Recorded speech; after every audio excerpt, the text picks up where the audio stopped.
What's going on, guys? Welcome back to another War Thunder video. Today we're taking on the Japanese Tier 4 fighter, the Ki-84 Kone. It's been some time since I've flown this thing, and I wanted to take it out and see what, if anything, has changed for its flight model. Every time Gaijin comes out with a big patch, they mention most of the flight model changes, but they're usually quite vague.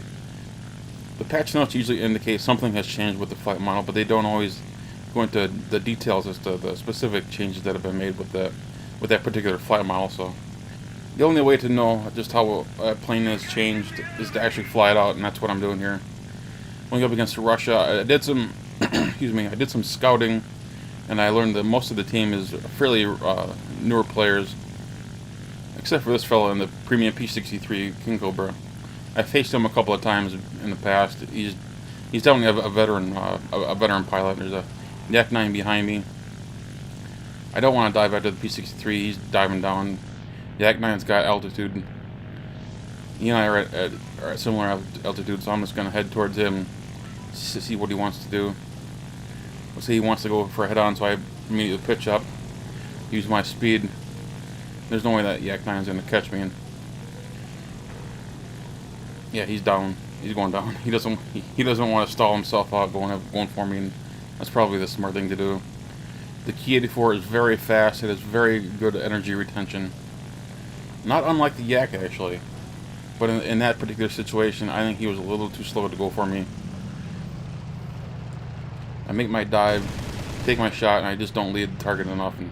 And back up we go. This isn't a turn fighter. The Japanese tend to have a reputation for having turn fighters, but actually the Ki-84 is more of an energy fighter and a boom and zoomer. So it's in my best interest to just climb, get above this guy, and just energy fight with him. He doesn't have the speed to come up and get me right now, and he's way too far away to actually hit me with any of those rounds. Although he did try, I have to admit, he did try. The P63 has actually climbed up while I was engaging the Yak-9. I stall out, take a quick look at their team. They still have everyone intact. As much as I want to boom and zoom that Yak-9, I'm worried about that P63 because I know he's not only in a good plane, but I know he's a good pilot, and I don't want to put myself into a situation where I'm in trouble.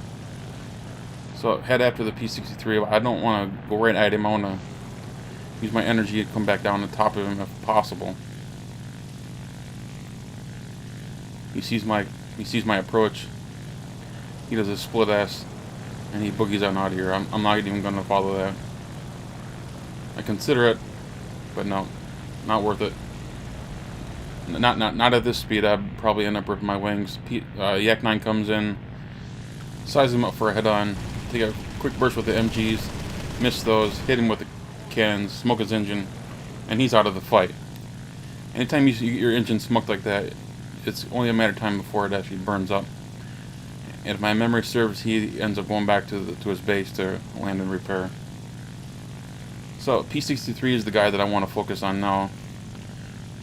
And I say focus, but I use that word loosely. I don't want to tunnel vision myself and go after the P63 and put myself in a precarious situation and get myself shut down doing something stupid. He's just the highest threat to me right now.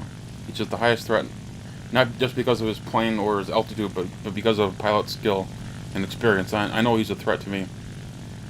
So if I get a shot, obviously I'm going to go after him, but I'm not going to tunnel vision myself into taking him out. And at this point in the match, I'm actually pretty surprised that no one else is showing up on radar. Either they're too far away or they're too low. There's a LA5 that's showing up. He's pretty low. The P63 turns around, goes after the Zero, and right now I know this is my shot. This is my shot to get in here and get my kill, eliminate the highest threat. Zero does a nice job of baiting him up. This guy tries to invert himself and get out of here, but it's just too late. By the time he tried to invert himself, he is at such a low speed that his plane just could not change that direction and dive down. But before he even got into that situation, he made the mistake of actually turning around and going after the Zero when I was only about 2 kilometers away. it didn't leave him a large enough window to make his attack and then get out of there if his attack failed, because I was right there on his ass. So it wasn't a good idea to make that attack in the first place. Nice job taking out the Yak-9. There's another one. We still have a few guys left to eliminate. Our team has been pretty much eliminated, with the exception there's just a couple of us. Yak-9K, very dangerous cannon, very maneuverable aircraft, so I have to eliminate this guy. Unfortunately, I don't leave my shots enough, and well, I end up sparking and just getting hits. At this point, it's pretty late in the match, and there's no need for me to climb up to any great altitude. Everyone is below 1 kilometer at this point. That being said, I still want to eliminate this guy. If my aim had been better, I probably would have killed this guy, but instead all I get are sparks, sparks, more sparks. It didn't matter which way I hit him, from either with cannons or with machine guns, either way. Cut the throttle, get back, right on his tail, and light his ass on fire. Wasn't going to miss that shot. IL-2 comes in trying to save his buddy, but there's no chance. The IL-2's flight models have been changed so much in the past couple of years that it's nothing like it used to be. Once upon a time, you could actually fly the IL-2 almost as a fighter. I used to watch another YouTuber by the name of Beef Jerky Hunter fly the IL-2. He loved that thing. And anymore, the IL-2 is pretty much a brick at this point. The flight model is very difficult to maneuver with. And then for several months, the 23mm cannons have been broken. You used to be able to use the 23mm cannons to take out light pillboxes and even medium tanks, but I haven't been able to do that. And they've been promising patches for months. I remember seeing a Q&A thread where I don't remember if it was a developer or producer or just who, but they were promising fixes to the 23mm cannon for like 3 or 4 months.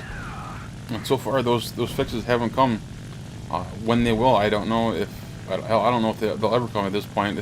It's just one of those things where you know if you know that the history of War Thunder, you know that there's been a sense of Russian bias, and I'm not going to get into how much of that is true or not. But if there is a Russian bias, you would think that they would fix the Russian guns to work, to kill the tanks and stuff even better.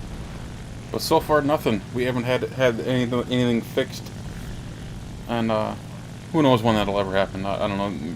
I think right now they're primarily focused on getting more tanks introduced, and just a couple of days ago they announced British tanks are incoming, and they released some photos of a few of those British tanks that are being introduced. British tanks will probably be coming in the next, I would say, 60 days, if I were to take a guess. They usually don't start releasing photos of tanks, or planes even for that matter, until they know they're fairly close to releasing them, and that's usually within about 60 days of release. It could come even sooner than that. It could be just a month away for all I know. Gaijin is pretty tight-lipped about exactly when they're gonna release something. Usually soon, trademarked.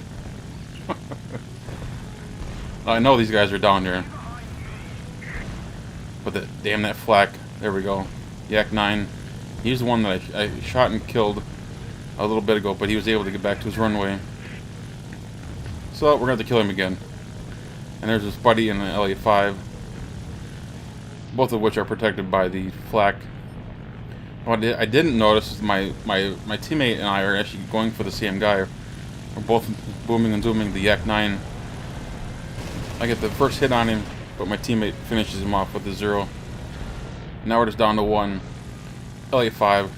Gotta eliminate him. Some of you will notice that I primarily do vertical maneuvers when I'm in an energy fighter like the Ki-84, and that's something I recommend you be doing as well. If you're in a turn fighter like the Zero, you'll likely do more horizontal maneuvers, left and right turns, as opposed to up and down, boom and zoom, energy fighting kind of maneuvers like I'm doing. As I have doing right. This isn't really energy fighting right now, right here, so much, but I will be doing another vertical maneuver here. Turn fighters don't necessarily need lots of speed or energy. If you have too much of either, you can actually hurt yourself you can actually rip a wing, or you can actually just not be able to turn as tightly as you would want to. I, on the other hand, am in an energy fighter, and I need that speed. I need to be able to climb up and drop on a guy like this. This is the only thing that I've got, because I can't turn like a Zero can or a Spitfire can. Here we go. He's slowed himself down trying to turn fight that Zero. That he just had no speed or energy left. At that speed and at that energy state, there was just no way that the LA-5 was going to be able to get away. The LA-5 can't out-turn a Zero, and at that energy state, there's no way he's going to be able to outrun me in the Ki-84. The Ki-84 is actually a better plane all around in just almost every fashion than the LA-5. The Ki-84 Ko is probably the only Japanese fighter that's actually undertiered. Japan tends to have a reputation for having planes that are either correctly tiered or vastly over-tiered. The Ki-84 Ko has a realistic battle rating of 4.3, and it could probably go up as high as 5.0 and still be quite competitive.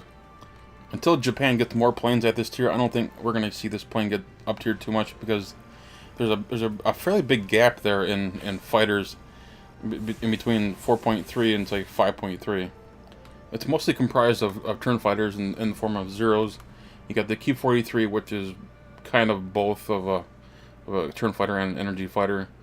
Then you go all the way up to, say, the J2M3 and the 5 at 5.3. You really don't have a whole lot in that middle area. I'm going to wrap it up right here, guys. I thank you all very much for watching. If you like this video, hit that thumbs up button. And of course, if you're new to the channel, please subscribe. Take care, guys.